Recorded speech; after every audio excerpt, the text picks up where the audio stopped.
예, 저 차분하게 말씀드릴 테니까 차분하게 답변 주세요. 우리 최상대 실장님, 네. 지금까지 소급 적용하면 안 된다는 논거가 세 가지였는데 이번에 두 가지로 들었어요. 세 가지 여전히 세 가지입니다. 그래요? 네, 재정 문제까지 있는 거죠? 중복 지원, 그리고 중복 지원, 형평성, 재정. 집행상의 그 문제입니다. 세 가지입니다. 집행상의 그 문제가 뭐예요? 집행, 그러니까 실제로 소급을 하게 되면은 아까 이제 그 조지현 실장이 쭉 자료로 설명드렸던 것처럼 집행 과정에서 정산을 해야 되고 정산을 하게 되면 환수 문제잖아요. 중복 지원 문제잖아요. 그거는 지금까지 연계가 돼 있는 지금까지 이렇게 말씀하셨어요. 중복 지원 문제, 그러니까 환수해야 되는 문제. 그다음 두 번째 형평성의 문제, 세 번째 재정도 문제가 있다. 근데 재정은 문제가 아닌가 보죠. 재정도 뭐 일부 그러면 재정은 해야죠. 뭐 당연히 지급해야 된다면은 다소 무리가 되더라도 빚을 내더라도 지급할 여유가 있는 겁니까? 만약에 그 형평성의 문제가 없다라든지 아니면 타당성이 있다고 한다면 해야죠. 오케이, 좋습니다. 위원님, 좋습니다. 제가 형평성 부분만 한번 그건 나갔다. 네. 제가 질문할 겁니다. 예, 알겠습니다. 예. 그다음에 우리 최철호 교수님. 최철호 교수님. 예. 우리 교수님 그 도축장 영업 얘기하면서 이게 시혜적 급부라고 근거를 들으셨잖아요. 한정미 본부장님도 그러시고. 예. 시혜적 급부인 이유가 뭡니까? 법안에서 이 판례에서 시혜적 급부라고 든 이유가 뭡니까? 법안에서는 그 법률에서 이 판례에서 이렇게 돼 있어요.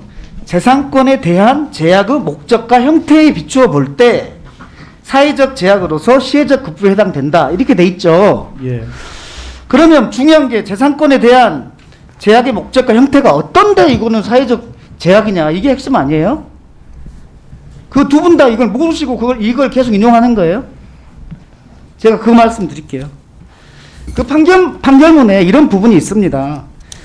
가축 전염병은 축산 농가가 축산업을 영위함에 있어서 상시적으로 감수해야 하는 위험이다. 업종별로 존재하는 내재적 위험이므로 특별한 희생이라고 볼 수 없다. 도축장업은 가축 전염병에 있어서 도축장업은 가축 전염병이 있을 수 있는 그게 예상 가능하기 때문에 내재적 위험이다. 그러니까 감수해야 된다라는 거예요.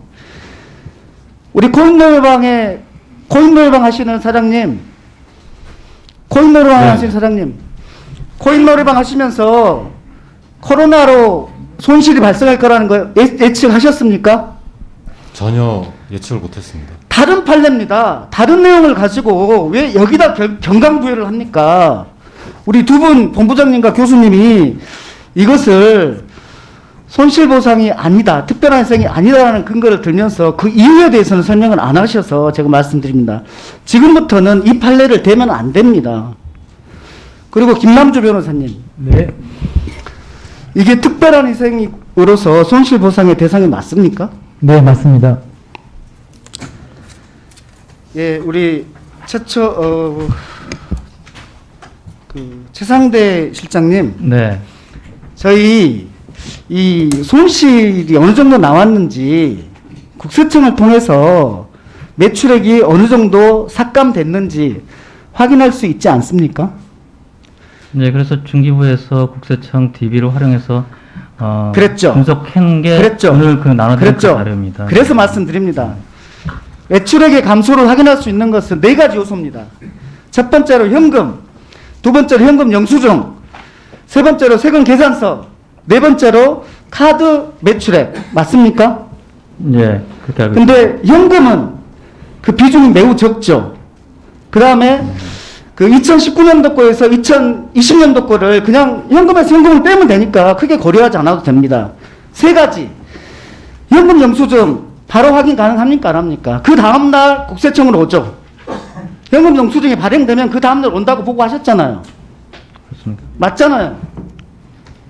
네, 제가 답변드렸습니다. 추기에 그 자료를 사용을 했고요. 아니, 제가 말씀을 드릴게요. 그래서 현금 영수증은 그 다음날 확보 가능하고 세금 계산서도 그 다음날 바로 확인할 수 있잖아요.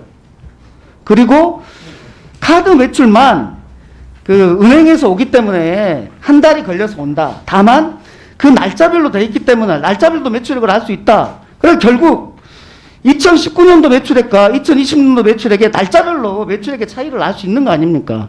그때 그렇게 인정하셨는데. 맞죠?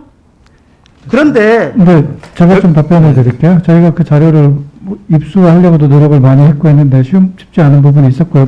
결론을 말씀드리면 월별 매출액 감소율 같은 경우는 그 국세청에 잘 정리가 되어 있습니다. 그 인프라 매출이라고 부르는데요. 말씀하신 카드와 현금 계산서하고 그런 것들이 준비가 되어 있는데 말씀하신 것 중에 카드의 그 일별 사용에 대한 자료는 그렇지 않은 것 같습니다. 그래서 이 카드의 일별 사용에 대해서는 이게 그 몇 억 이상이나 몇 억 이하냐에 따라서 다른 거잖아요. 그 얘기 하시려고 그러는 거죠?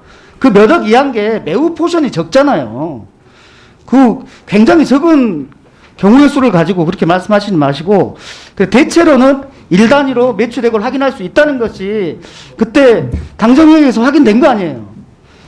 그런데 여기에서 왜 매출액 차이를 하지 않고 영업이익으로 굉장히 돌려서 했죠?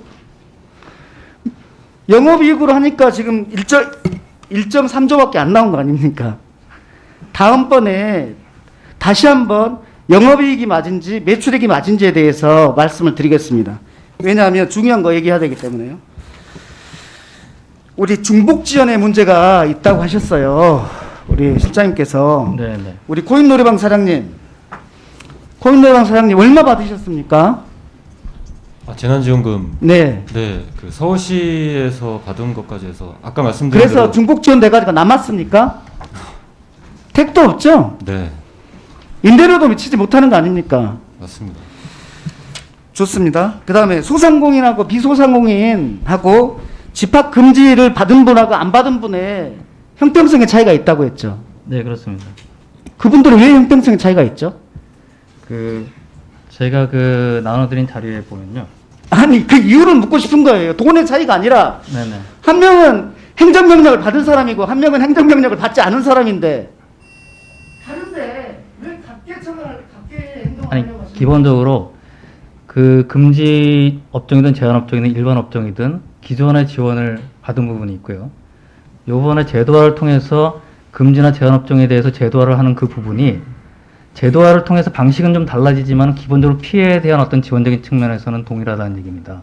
그런 차원에서 한 사람은 네. 한쪽은 행정명령을 받았고 거기에 행정명령을 지키지 않으면 처벌받고 한쪽은 행정명령을 받지 않았고 이게 어떻게 같은 겁니까? 다른데 희생이 다르면 다른 보상을 하는 게 맞는데 어떻게 형평성 얘기를 하시는지 이해가 안 돼서 그래요. 보상이 어떻게 같아? 이해가 안 되네요.